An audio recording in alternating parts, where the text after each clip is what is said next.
You are getting very sleepy. It's your 2 minute warning. Trusty Ape, Trusty Ape. Hashtag Trusty Ape Co. at Trusty Ape Co. Email stupidmonkeyphilosophy@gmail.com if you are so inclined. Tonight we have recommended reading. I actually started this a couple months ago. It was sent to me by Halcyonic Kaiju. And I got, a little ways into it, and then I fell off. Decided to be fun to read on stream, though. Very different. Kurt Vonnegut's Breakfast of Champions. It's written in a very, very unusual style I really enjoy. And the story is, so far, well, you'll find out.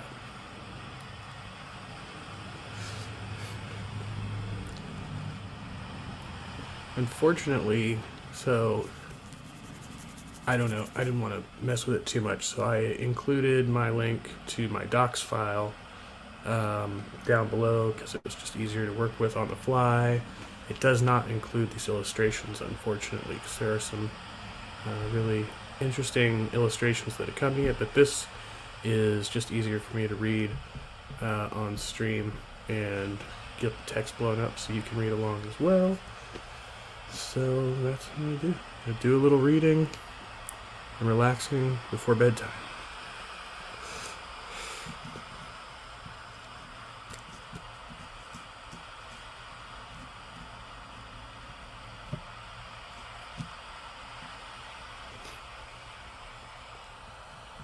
And it is now officially April 28th, 2024. Happy birthday, Ape Mother.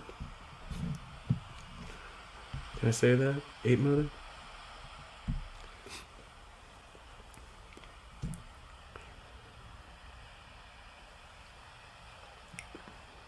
Chapter 1.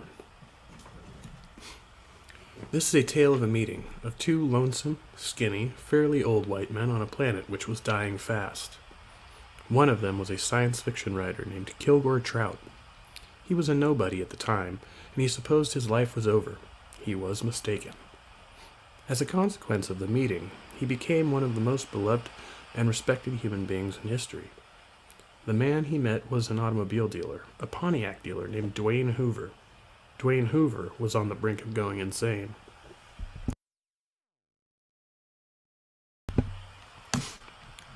Listen. Oops. That's not good. Just fucked me all up. How did it take me back to the preface? Several pages down. Yes. Okay. I believe we can. Nope. Okay. I thought that'd be easier. It was not going to let me scroll that way. No, I saved you all the preface and everything, which is also very interesting.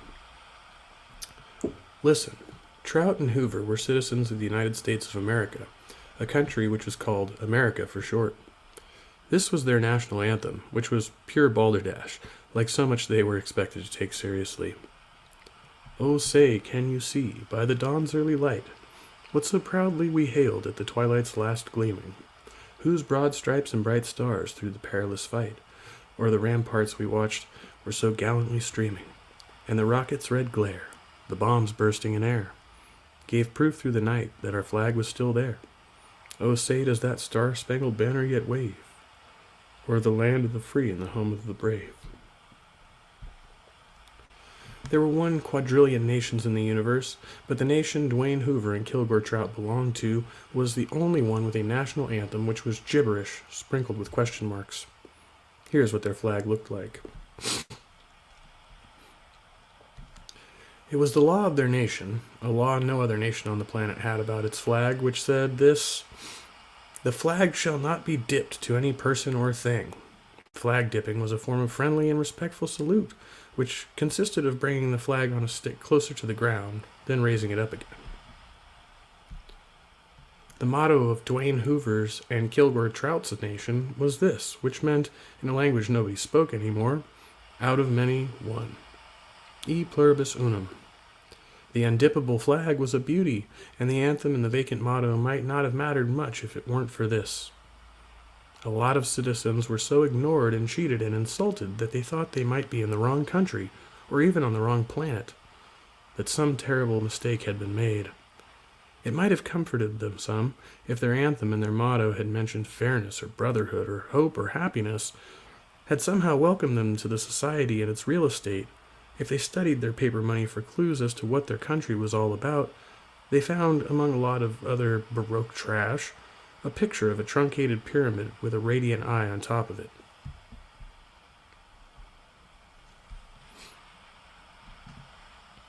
Not even the President of the United States knew what it was all about. It was as though the country were saying to its citizens, nonsense is strength. A lot of the nonsense was the innocent result of playfulness on the part of the founding fathers of the nation of Dwayne Hoover and Kilgore Trout. The founders were aristocrats, and they wished to show off their useless education, which consisted of the study of hocus pocus from ancient times. They were bum poets as well, but some of the nonsense was evil, since it concealed great crimes. For example, teachers of children in the United States of America wrote this date on the blackboards again and again and asked the children to memorize it with pride and joy.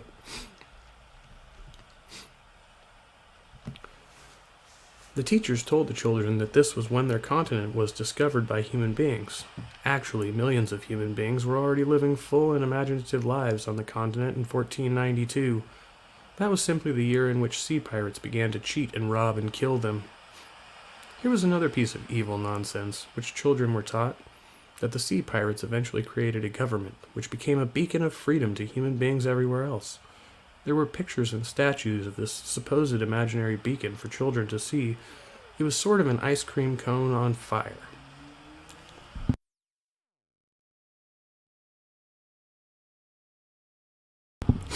And once again, just missing Kurt's drawings of symbols you probably can imagine.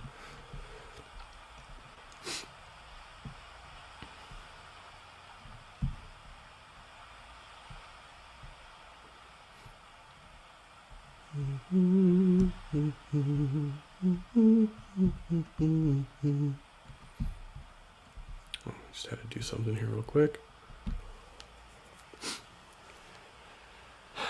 Actually, the sea pirates who had the most to do with the creation of the new government owned human slaves. They used human beings for machinery, and even after slavery was eliminated because it was so embarrassing, they and their descendants continued to think of ordinary human beings as machines. The sea pirates were white. The people who were already on the continent when the pirates arrived were copper-colored. When slavery was introduced onto the continent, the slaves were black. Color was everything.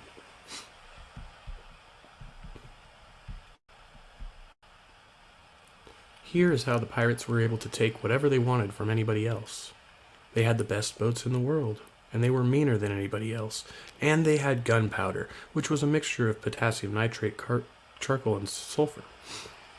They touched this seemingly listless powder with fire, and it turned violently into gas. This gas blew projectiles out of metal tubes at terrific velocities. The projectiles cut through meat and bone very easily, so the pirates could wreck the wiring of the bellows or the plumbing of a stubborn human being, even when he was far, far away. The chief weapon of the sea pirates, however, was their capacity to astonish. Nobody else could believe, until it was much too late, how heartless and greedy they were. When Dwayne Hoover and Kilgore Trout met each other, their country was by far the richest and most powerful country on the planet. It had most of the food and minerals and machinery, and it disciplined other countries by threatening to shoot big rockets at them, or to drop things on them from airplanes. Most other countries didn't have doodly squat. Many of them weren't even inhabitable anymore. They had too many people and not enough space. They had sold everything that was any good, and there wasn't anything to eat anymore, and still the people went on fucking all the time. Fucking was how babies were made.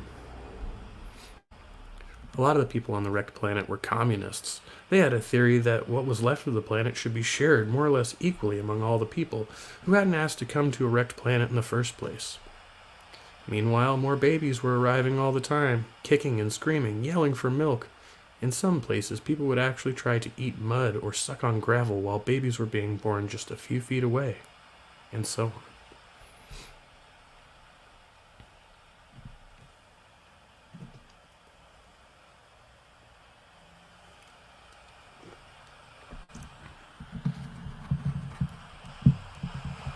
Dwayne Hoover's in Kilgore Trout's country, where there was still plenty of everything, was opposed to communism. It didn't think that Earthlings who had a lot to share, it didn't think that Earthlings who had a lot should share it with others unless they really wanted to. And most of them didn't want to, so they didn't have to. Everybody in America was supposed to grab whatever he could and hold on to it. Some Americans were very good at grabbing and holding, were fabulously well-to-do. Others couldn't get their hands on doodly squat. Dwayne Hoover was fabulously well-to-do when he met Kilgore Trout.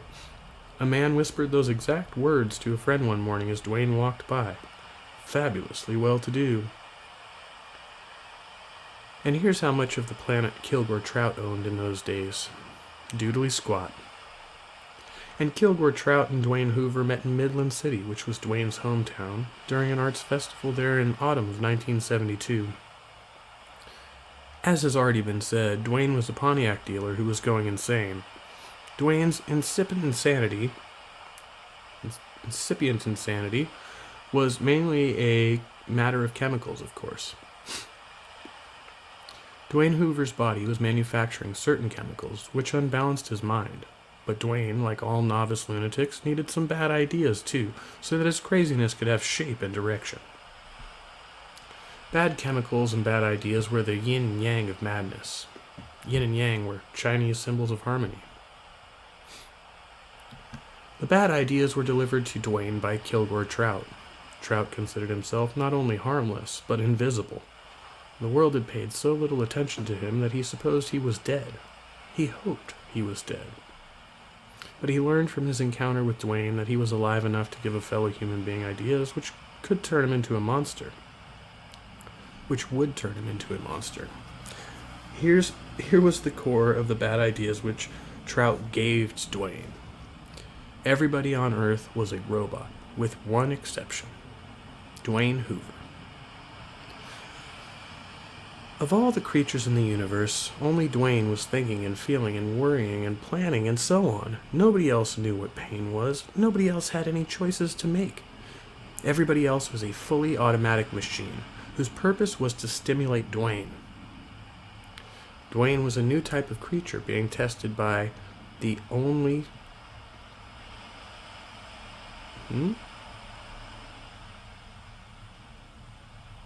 was a new type of creature being tested by the only.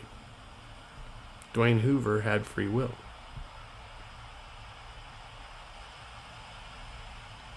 Is that correct? Here we go. Make sure that I didn't just get bamboozled here. I'm like, is that really just what it says?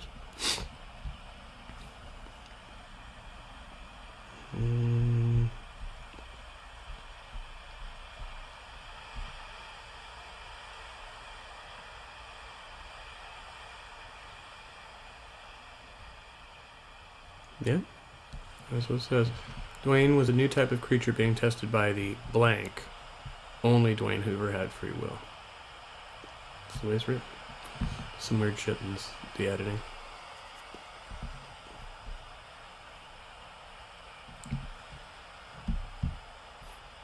Oh, hello. Halsey, good to see you. No, so I put it into a doc because I was able to blow it up larger so people could read along, but I could just share the original PDF, I think. So it has the pictures in there too. Just not sure if I can get it as large as this one. Let's see. Actually, it seems to work out fine, so just reshare right there.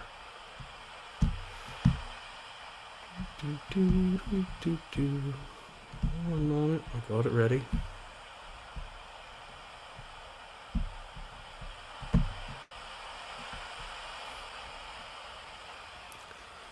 Okay. Trout did not expect to be believed. He put the bad ideas into a science fiction novel, and that was where Dwayne found them. The book wasn't addressed to Dwayne alone. Trout had never heard of Dwayne when he wrote it. It was addressed to anybody who had happened to open it up. It said to simply anybody, in effect, "Hey, guess what? You are the only creature with free will. How does that make you feel? And so on. It was a tour de force. It was a jeu de spirit. Jeu de spirit? Is that... Wait, the first one's French. Now I have to look that up.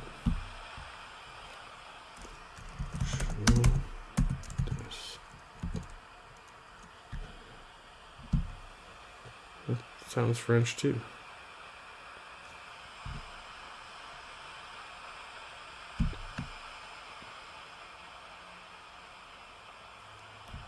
Can I play it? Oh, it's because of my microphone. I was trying to hear the pronunciation, but it's fine. I'll find it later. Sorry. But it was mind poison to Dwayne. It shook up Trout to realize that even he could bring evil into the world, in the form of bad ideas. And after Dwayne was carted off to a lunatic asylum in a canvas camisole, Trout became a fanatic on the importance of ideas as causes and cures for diseases. But nobody would listen to him. He was a dirty old man in the wilderness, crying out among the trees and underbrush. Ideas, or the lack of them, can cause disease. Kilgore Trout became a pioneer in the field of mental health. He advanced his theories disguised as science fiction. He died in 1981, almost 20 years after he made Dwayne Hoover so sick. He was by then recognized as a great artist and scientist. The American Academy of Arts and Sciences caused a monument to be erected over his ashes. Carved in its face was a quotation from his last novel, his 209th novel, which was unfinished when he died. The monument looked like this.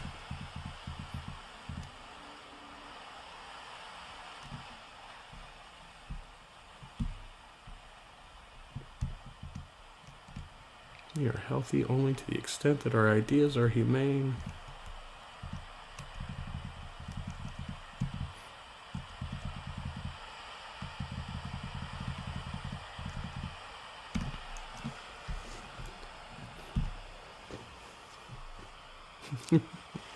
Yeah, they're both French. I just couldn't get the right pronunciation. It's alright. Mind poison. Hey, Cher, good to see you. Like that?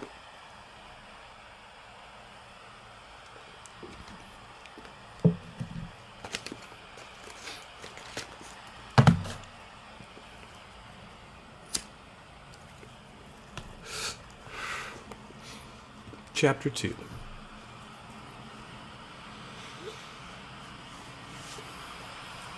Dwayne was a widower. He lived alone at night in a dream house in Fairchild Heights, which was the most desirable residential area in the city. Every house there cost at least $100,000 to build. Every house was on at least 4 acres of land. Dwayne's only companion at night was a Labrador retriever named Sparky. Sparky could not wag his tail because of an automobile accident many years ago, so he had no way of telling other dogs how friendly he was. He had to fight all the time. His ears were in tatters. He was lumpy with scars. Dwayne had a black servant named Lottie Davis. She cleaned his house every day. Then she cooked his supper for him and served it. Then she went home. She was descended from slaves. Lottie Davis and Dwayne didn't talk much, even though they liked each other a lot. Dwayne reserved most of his conversation for the dog. He would get down on the floor and roll around with Sparky, and he would say things like, "You and me, Spark," and "How's my old buddy?" and so on. And that routine went on unrevised, even after Dwayne started to go crazy, so Lottie had nothing unusual to notice.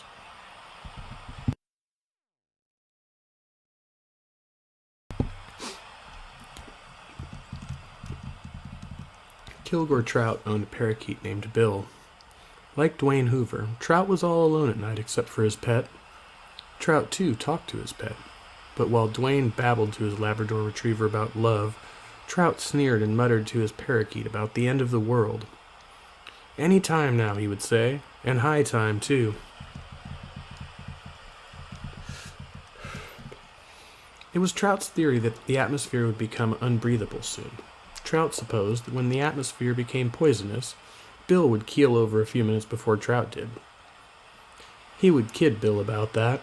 "How's the old respiration, Bill?" he'd say, or "Seems like you've got a touch of the old emphysema, Bill," or "We never discussed what kind of funeral you want, Bill. You never even told me what your religion is," and so on. He told Bill that humanity deserved to die horribly, since it had behaved so cruelly and wastefully on a planet so sweet. "We're all Heliogabalus, Bill," he would say. This was the name of a Roman emperor who had a sculptor make a hollow, life-size iron bull with a door on it. The door could be locked from the outside. The bull's mouth was open. That was the only other opening to the outside. Heliogabalus, I should probably be mispronouncing that, who cares, would have a human being put into the bull through the door, and the door would be locked. Any sounds the human being made in there would come out of the mouth of the bull. Heliogabalus would have guests in for a nice party, with plenty of food and wine and beautiful women and pretty boys. And Heliogabalus would have a servant like kindling. The kindling was under dry firewood, which was under the bull. Just butchering his name. It's fine.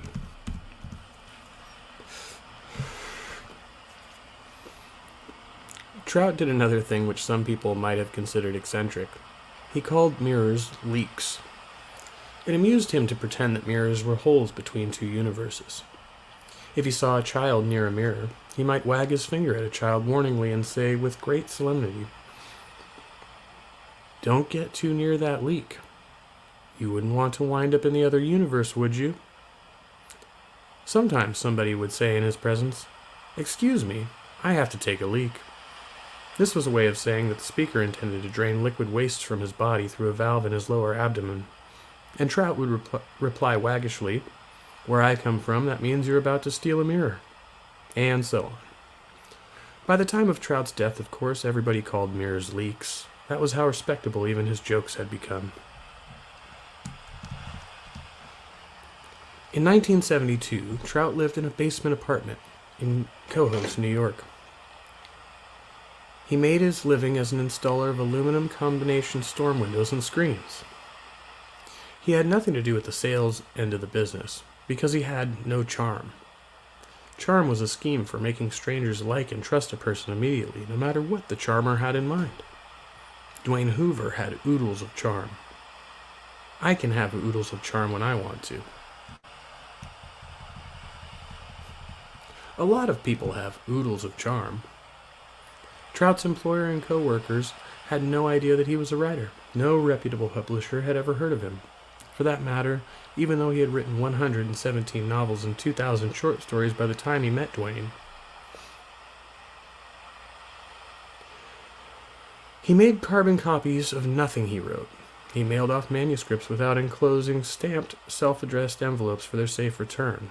Sometimes he didn't even include a return address.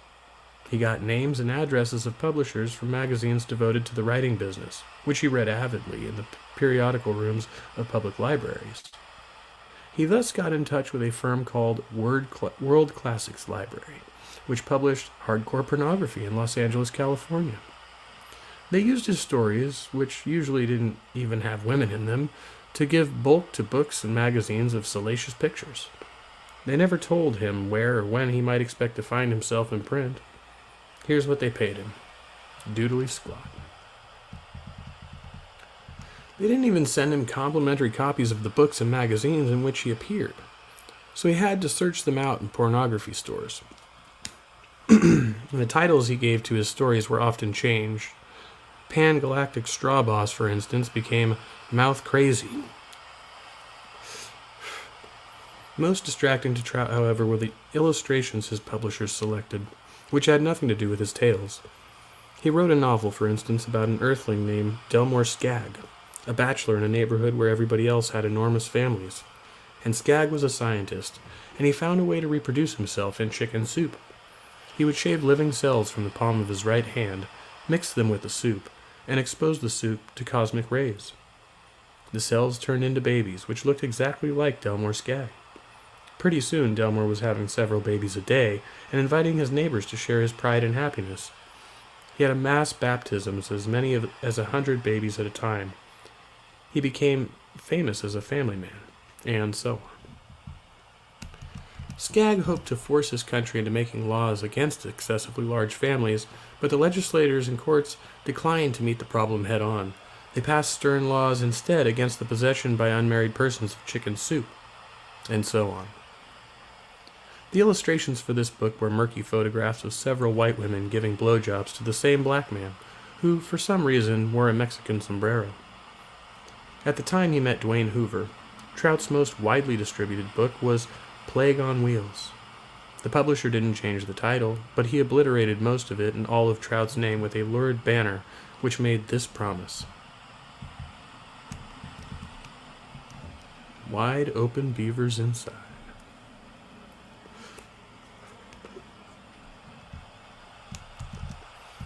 A wide-open beaver was a photograph of a woman not wearing underpants, and with her legs far apart, so that the mouth of her vagina could be seen. The expression was first used by news photographers, who often got to see up women's skirts at accidents and sporting events from underneath fire escapes and so on. They needed a code word to yell to other newsmen, and friendly policemen and firemen and so on, to let them know it could be seen, in case they wanted to see it. The word was this: beaver. A beaver was actually a large rodent. It loved water, so it built dams and looked like this.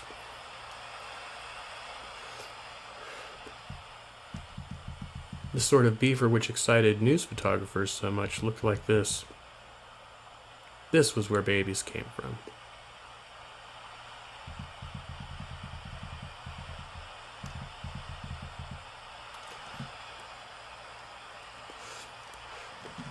When Dwayne was a boy, when Kilgore Trout was a boy, when I was a boy, and even when we became middle-aged men and older, it was the duty of the police and the courts to keep representations of such ordinary apertures from being examined and discussed by persons not engaged in the practice of medicine. It was somehow decided that wide-open beavers, which were 10,000 times as common as real beavers, should be the most massively defended secret under law. So there was a madness about wide-open beavers. There is also a madness about a soft, weak metal, an element which had somehow been declared the most desirable of all elements, which was gold. And the madness about wide-open beavers was extended to underpants when Dwayne and Trout and I were boys. Girls concealed their underpants at all cost, and boys tried to see their underpants at all costs. Female underpants looked like this.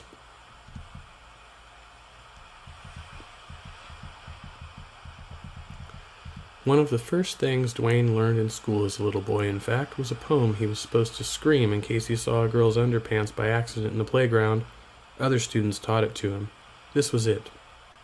I see England. I see France. I see a little girl's underpants.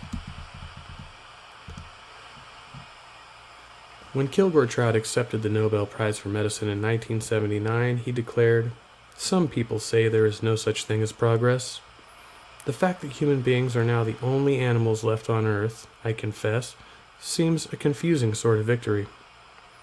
Those of you familiar with the nature of my earlier published works will understand why I mourned especially when the last beaver died. There were 2 monsters sharing this planet with us when I was a boy, however, and I celebrate their extinction today.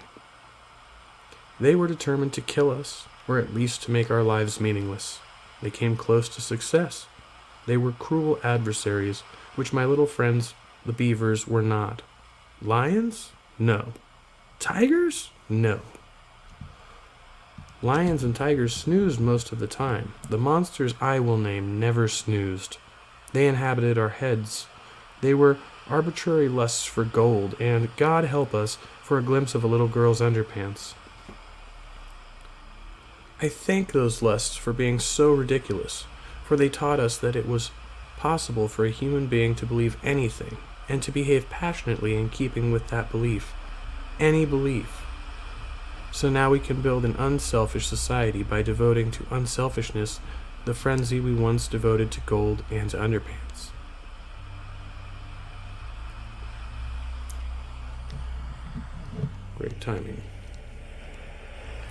if you can hear it, it's distracting me. Just pull up the radio player.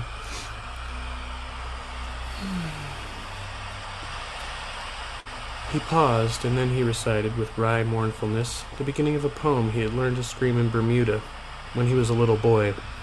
The poem was all the more poignant since it mentioned two nations which no longer existed as such. "I see England," he said. "I see France."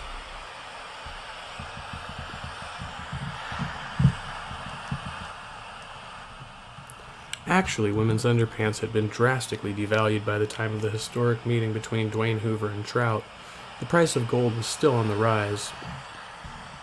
Photographs of women's underpants weren't worth the paper they were printed on, and even high-quality color motion pictures of wide-open beavers were going begging in the marketplace. There had been a time when a copy of Trout's most popular book to date, Plague on Wheels, had brought as much as $12 because of the illustrations. It was now being offered for $1, and people who paid even that much did so not because of the pictures. They paid for the words. The words in the book, incidentally, were about life on a dying planet named Lingo 3, whose inhabitants resembled American automobiles. They had wheels, they were powered by internal combustion engines, they ate fossil fuels.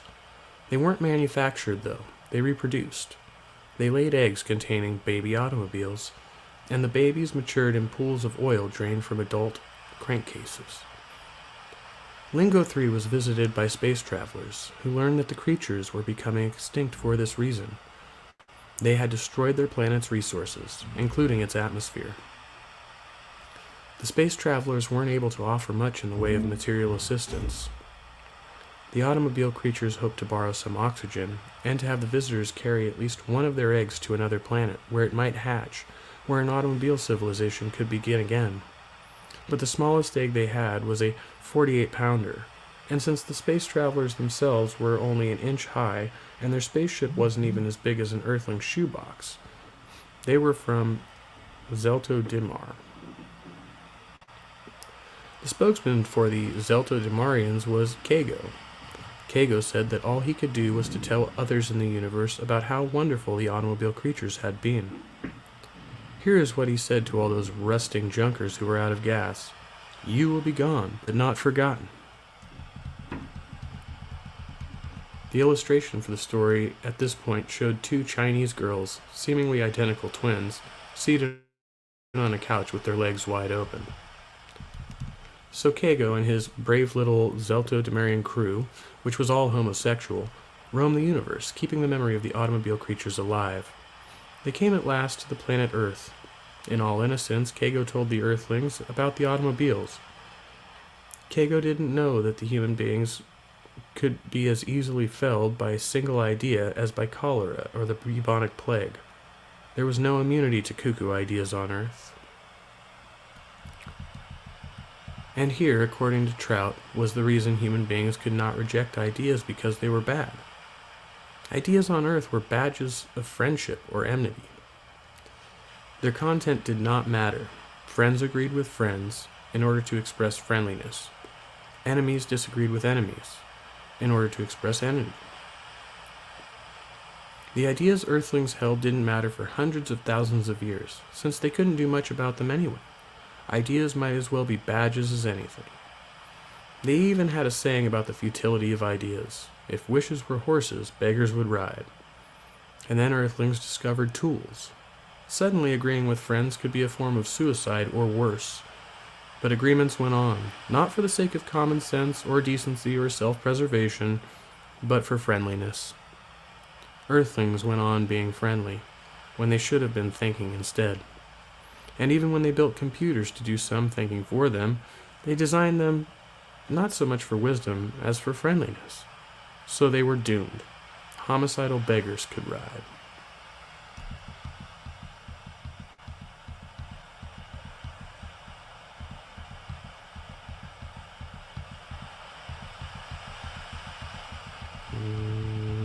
Good. Leave off there.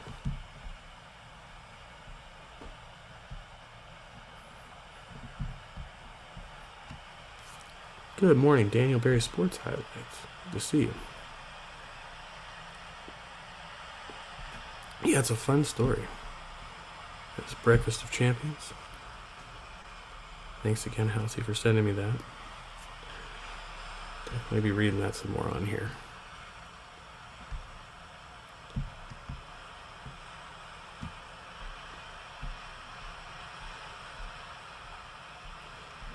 Alright, well, I suppose that's it for me.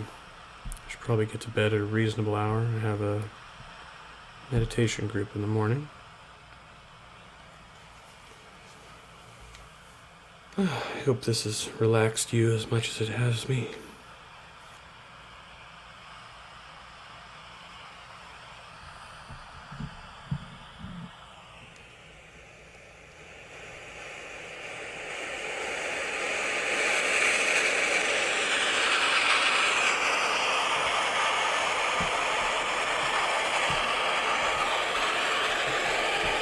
Good night, everyone. Be well and stay trusting. Sweet dreams.